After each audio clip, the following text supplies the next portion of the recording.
என்ன என்ன காத்துல என்ன பப்படிக்கு என்ன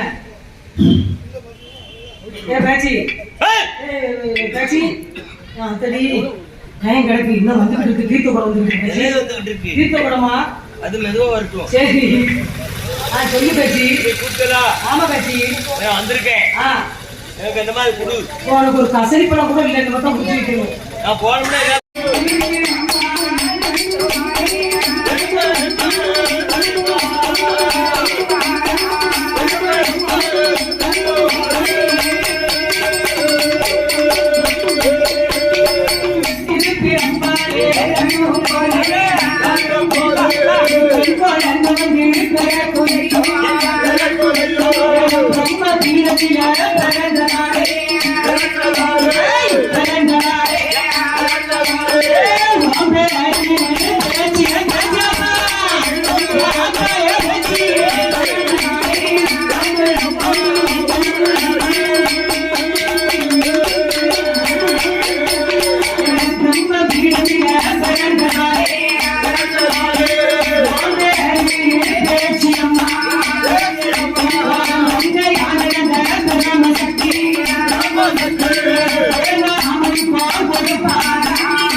என்ன என்ன காத்துல என்ன பப்படிக்கு என்ன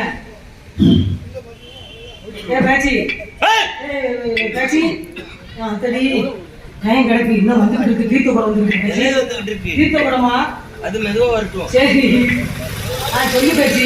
கூப்பிட்டதா? ஆமா பேச்சி நான் வந்திருக்கேன். எனக்கு இந்த மாதிரி குடு. உனக்கு ஒரு கசரி படம் கூட இல்லை, இந்த மட்டும் முடிச்சுக்கிட்டு நான் போனோம்னா அதனால வீடுங்களுக்கு பேச்சியம்மா பிறந்தான்னு சொன்னோடனே நேற்று மாதிரி ஒரு குழவு போட்டுருக்கா. சூப்பர்க்கா. ஏன்னா பேச்சியாக்கா வந்து பிறந்த போது குழவு போட்டோம்னா இந்த வருஷத்துல செஞ்ச பாவம் பூரா தீர்ந்து ஒரு ஐதீகம். பாவம் பண்ண மாட்டோம். தெரிஞ்சோ தெரியாமலும் நம்ம பாவம் கண்டிப்பா எல்லாரும் யாரும் பண்ணாம இருக்க மாட்டோம். நடக்கும்போது ஒரு எலும்பு கொண்டிருக்கலாம். நம்மள தெரியாத பாவங்களை எத்தனையும் நம்ம பண்ண முடியும். அதனால பேச்சியம்மன் பறக்கும் போகும்போது வா வந்தா வீட்டுக்காரர் 2 தட்டி இருக்கலாம். குழவு போட்டு அது சரியா போகும். அந்த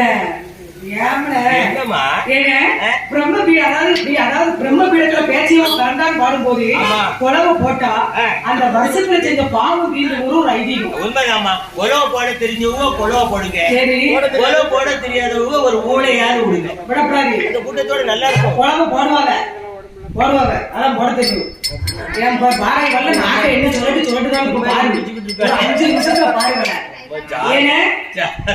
சிவன் பிரம்மா விஷ்ணு 3 பேர்களும் வீடுகளுக்கு உயிர் கொடுக்க வேண்டும் என்று எப்படி உயிர் கொடுக்க போறாங்க தெரியுமா? எப்படி? என் செங்கோட்டை ஸ்ரீ அப்பா மாடசாமி கோவிலிலே ஐயா வாசலிலே எங்க அம்மா பேச்சியம்மா பிறக்க போகிற நல்ல நேரத்துல என் பேச்சியம்மா பிரம்மசக்தி அம்மாவும் எப்படி பிறக்க போறாங்க தெரியுமா? எப்படி? ஏன்னா பிரம்மதேவன் 3 பேரும் ஒன்னா சேர்ந்து பீடங்களுக்கு உயிர் கொடுக்க போறாங்க.